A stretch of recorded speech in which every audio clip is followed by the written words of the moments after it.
Hello, hello. Same problem as last week. Let me double check if we're actually live or not. And if we're not, I will have to try something else. Bear with me, please. Yeah, we are. We are. Hello, everyone. Excuse me, very excited. Very excited as usual. We're here today for our weekly training. And today we're going to speak about gaining confidence teaching in a foreign language.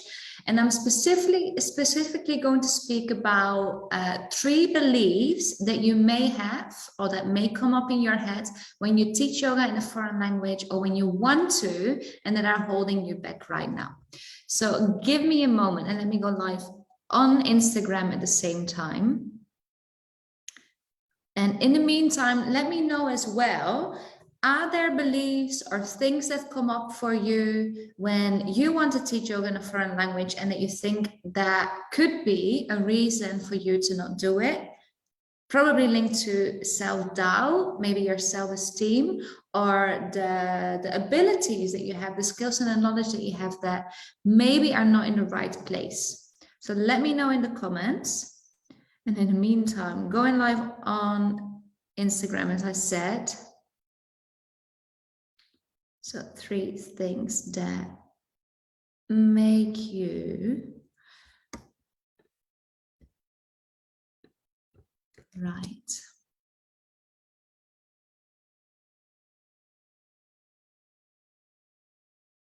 There we go.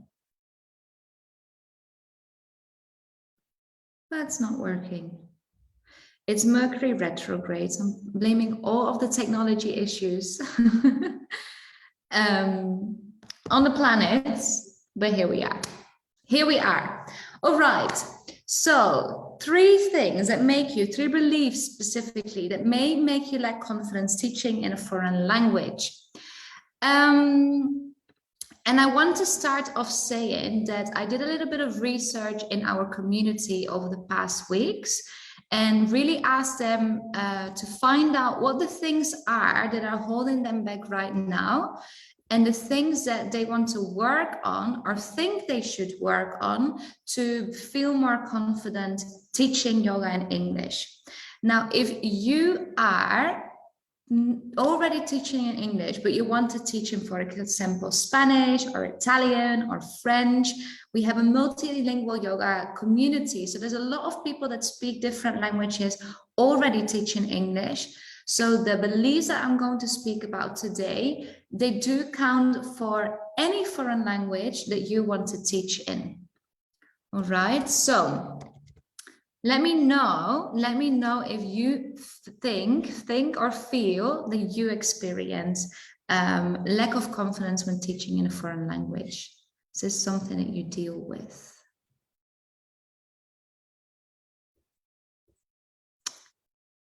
Is this something you deal with? All right. So teaching as itself can be a very challenging task, especially if you teach yoga in a foreign language. Because let's face it, being in front of a group of people or being in front of a group of students can already make you feel very nervous. But if you add the fact that you're teaching and that you're speaking in a foreign language, it's really not uncommon. It's the opposite. It's very common to feel insecure about your word choice, your pronunciation, or even your accent. Right? So today I'm going to speak about 3 beliefs that may make you feel lacking confidence teaching in a foreign language. And we asked our community, like I said, I did a bit of research in the last weeks. I asked them when they feel the most confident, but I also asked them when they feel the least confident. Now, the most confident they feel when they are prepared, when they have consistent students and they give them positive feedback or receive positive feedback from their students, is when they know the sequence of what they are going to teach very well. So they've practiced it themselves, maybe practiced teaching a few times, and they know very well what they're going to teach. But also when they have the ability to adjust their class plans to the needs of the students or the energy in the room. So that's reading the room, yoga vocabulary here. Now, next to feeling confident in those moments, they described that they feel centered, present, grateful, joyous, energetic, and capable. There were, however, 3 things that really stood out that either don't let them teach right now, so they postpone teaching in a foreign language, or make them feel like they are not capable of teaching in a foreign language. So the way you can analyze, the way that you analyze them, the things that I'm going to share with you today, I want you to analyze them for yourself, reflect on them, see if any of these things are true for you and what they mean for your professional development. Right? So when we do experience lack of confidence or things that we are not very happy with about ourselves, they do mean something because they often hold us back. They often stop us from taking action. They often stop us from achieving goals and dreams. So what do these things mean to you? All right. If it's not either of these 3 things, what is it for you? Because there are always things that we deal with that maybe don't make us work or don't let us take action to work in the things that we really want to, or to reach our fullest potential as yoga teachers. All right, so the three thoughts that came up were: my students don't understand me, or they don't understand my accent. The second thought was, I don't have enough vocabulary, or I don't know the right vocabulary to teach. And the third thought was, I'm making too many mistakes, or I still am making too many mistakes. So the people that have already taught for a long time still feel they make too many mistakes. All right, so let's start with the first one. My students don't understand me or my accent. So it might be that you're afraid or that you're embarrassed that people will judge you for your accent, right? It might be that you don't feel happy or confident speaking with a foreign accent as well. But when you speak a foreign language, it's only natural to not exactly sound the same as native speakers do, or people that have dominated the language for a very long time. However, many learners of a language, and in this case they are English learners, but it can be of any language that you're learning, they aspire to sound like a native speaker because they believe that that's the only way they will be taken seriously. But that's really not true, right? You have to remember that to speak a foreign language, the goal of speaking a foreign language is to transmit your thoughts and your ideas clearly. There is no need for you to compare your accent to anyone. There is no need to think that you're not capable of speaking and the people don't understand you the same way or don't take you as seriously because you don't sound the same. The purpose of speaking a foreign language is to communicate and to express your thoughts and ideas clearly. So as a yoga teacher, your first aim is to guide your students with instructions. Right, to get them in a posture or out of a posture, to hold a posture, maybe explore it, right? So the main goal when you want to, I don't like to say the word instruct, but let's go with that for now. So the main goal when you instruct your students is to use appropriate grammar and vocabulary that form effective cues. So that form cues that your students straight away understand and can apply to their practice. For this purpose, you do need specific vocabulary, but most of all, what's important is your word choice, the tone of your voice, the way that you pronounce it, because people need to understand it, but also needs to be clear and easily understood. So it really is not required to sound like a native in this case. Now, having an accent is also, and I think you all know this, is nothing to be ashamed of. On the contrary, it's something to be incredibly proud of, right? Because it means that you've had the courage to learn something, to be vulnerable. It shows that you have put in the work, that you've done loads of studying, that you have gotten out of your comfort zone and communicated with many different people to start dominating that language or gaining fluency. It shows that you're committed and disciplined and that you make an effort to communicate and to learn to communicate with others that don't speak the same language as you do. And all of this, like I said, really shows that you allow yourself to be vulnerable and that you're not afraid to get out of your comfort zone. It also shows that you are interested in developing yourself, so that you're an all-time or lifelong learner, that you're learning about yourself, other people, other cultures. So really what I believe is that a foreign accent is a sign of bravery. It's nothing to feel ashamed of or to be embarrassed of. It's nothing to, there's no reason for you to let it hold you back from teaching in a foreign language. Okay, so that's number one. Number two, I don't have enough vocabulary.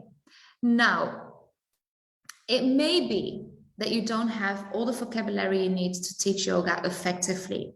That might be true. But one of the signs of a confident teacher is that they acknowledge what they don't know. So there is a famous poet, Alfonso Reyes, and he said, amongst all, we know it all. It means that one individual can't know everything by themselves. They don't possess all the knowledge in the world. But someone else will know what you don't know, and you know things that they don't know. So see understanding your limitations as a gateway to keep up with your development. So in the case of not having the right vocabulary or not having enough vocabulary, become clear on the types of words that you need to know. Become clear on the types of expressions as well that you need to know. Look them up in a dictionary. Practice with other teachers. Get involved in conversation classes. Get speaking practice with your friends, the people that are in our community. We're all in here together. Everyone here is learning a foreign language for teaching yoga. So get out there and expose yourself to the language in a way that you don't find it or you can't learn it by yourself. All right. So really the only thing that you can do here is, for learning vocabulary, is to really get out there and practice all of your skills. And the skills are reading, writing, listening, and speaking. All right, so in 2 weeks from now, I'm going to teach you here on Instagram and on Facebook. I'm going to go live. It's a live training to speak about 10 yoga vocabulary categories. All right, so 10 yoga vocabulary categories that you need to know to teach. I'm going to explain all of that in 2 weeks from now. So put it in your diary now. Can't remember the date exactly, but it's going to be live on Instagram and Facebook. On our Facebook page, you can sign up to the event. So have a look at that. If vocabulary is one of your fears or maybe your limitations right now. Then number 3, I'm making too many mistakes or still making too many mistakes. And it may be it may be that you're afraid of making mistakes or judge yourself when you make them. Maybe you think that other people will notice when you make mistakes. But who has ever learned anything without making mistakes? Making mistakes is inevitable when it comes to learning to teach yoga, when it comes to learning another language, and even more so, learning to teach yoga in a foreign language. Right, so to gain skill, to practice our knowledge, to be able to use our knowledge in practice as well, we need to make mistakes to know what we don't know, to know what we can improve, to know what works, what doesn't work, what your students like, what you like. So not making mistakes often means that you're playing it small, that you're playing it safe, and that you're stuck in a comfort zone. So for you and for other people that are watching this either live or maybe with the recording or maybe listening to it on our podcast, you can no longer afford staying in your comfort zone if you truly want to teach yoga internationally. So if you truly want to teach yoga in multiple languages, you can't stay there. You can't be fearing mistakes, be fearing making mistakes, be fearing your accent, or be fearing that people don't understand you or that you don't have enough vocabulary. So avoiding making mistakes, like I said, will keep you in your comfort zone. It will also really slow down your process. And when you slow down your process, it leads to procrastination. And your procrastination will result in giving up on your dreams, the dreams that you have as an international yoga teacher. So it will cause you to not do anything about it. And in 10 years from now, still don't teach the way that you had planned, maybe now or even earlier. So if you truly want to teach yoga in a foreign language with confidence and with success, let go of your shame, let go of embarrassment. Instead of think of making mistakes as a learning opportunity to reach your career goals. They're inevitable, they're necessary, and they only show you what you can improve. All right, so those are the 3 beliefs that really stood out when doing our research and finding out about what's going on in the minds of our community. So the negative effects of not gaining confidence might be clear to you already now, after everything I've explained. But self-doubt, embarrassment, comparison, and all other negative feelings that you possibly experience when feeling stuck, all of these, they make you feel stuck. So, and all of these also make you really give up or not hunt for the things that you have planned in your career. So I want to take you through a little brainstorm. I'm going to ask you 5 questions to check in with where you are now and to check in with where you want to be. So if you're here, if you're watching live or if you're watching this with the recording, take a pen, take your journal or maybe a piece of paper and reflect with me. If you're listening to this on the podcast, you can also press pause and write down with me in the meantime.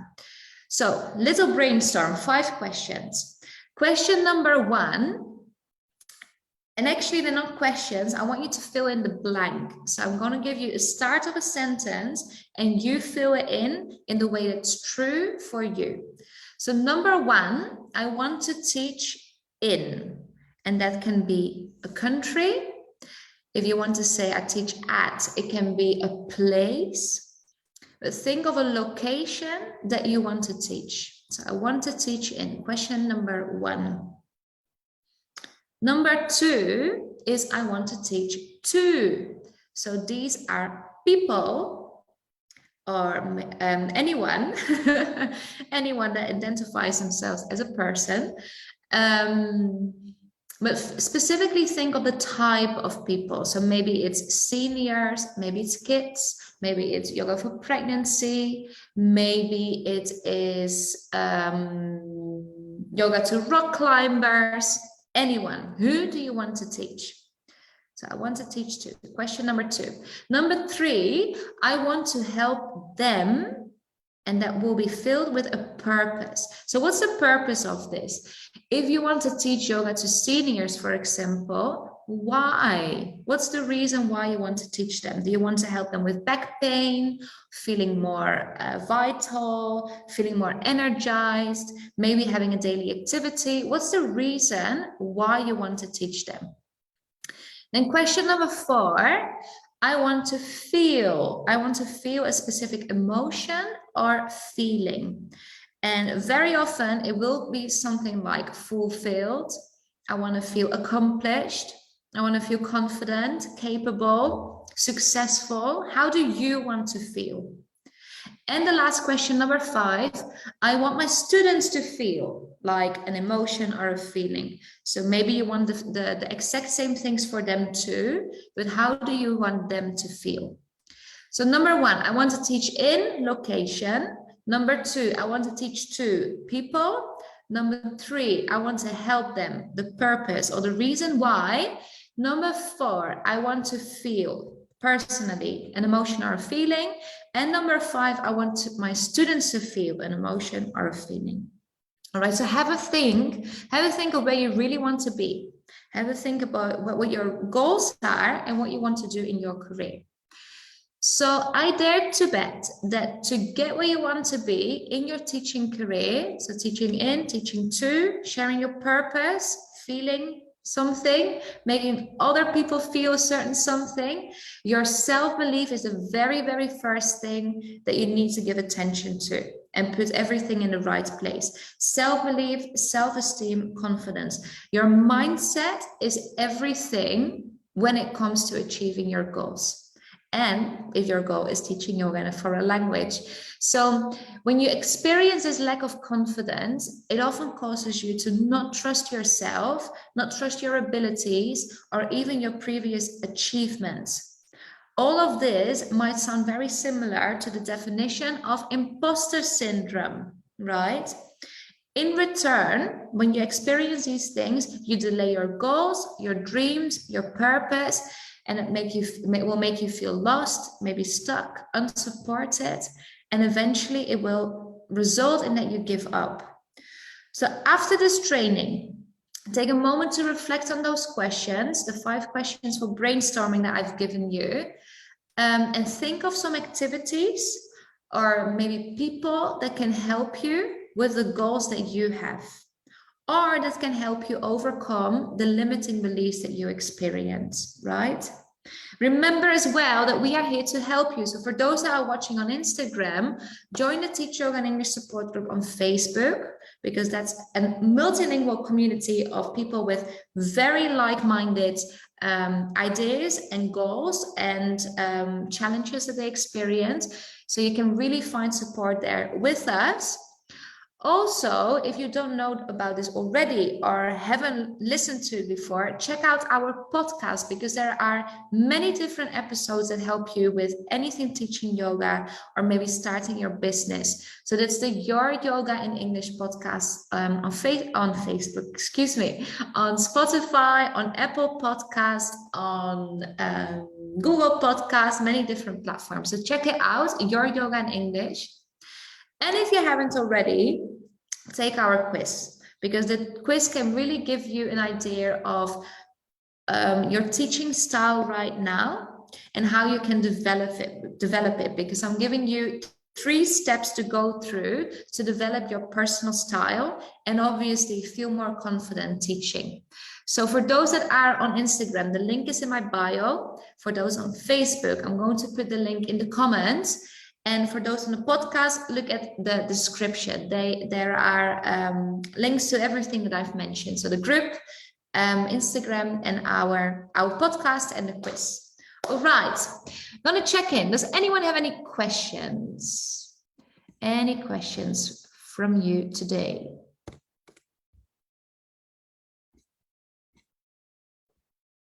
I see Nirai and Said are here. Nice to see you. Any questions?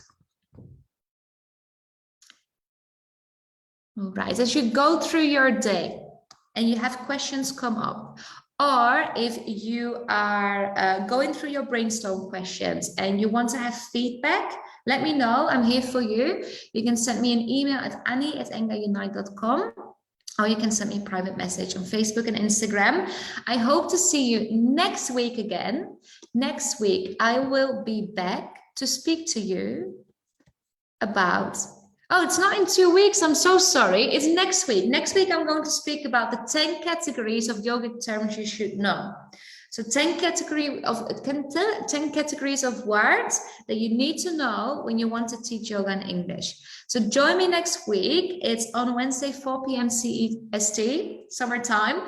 And any questions or feedback that you want, send me a message. Have a great rest of your day, and I will see you all next week. Same time, same place. See you later.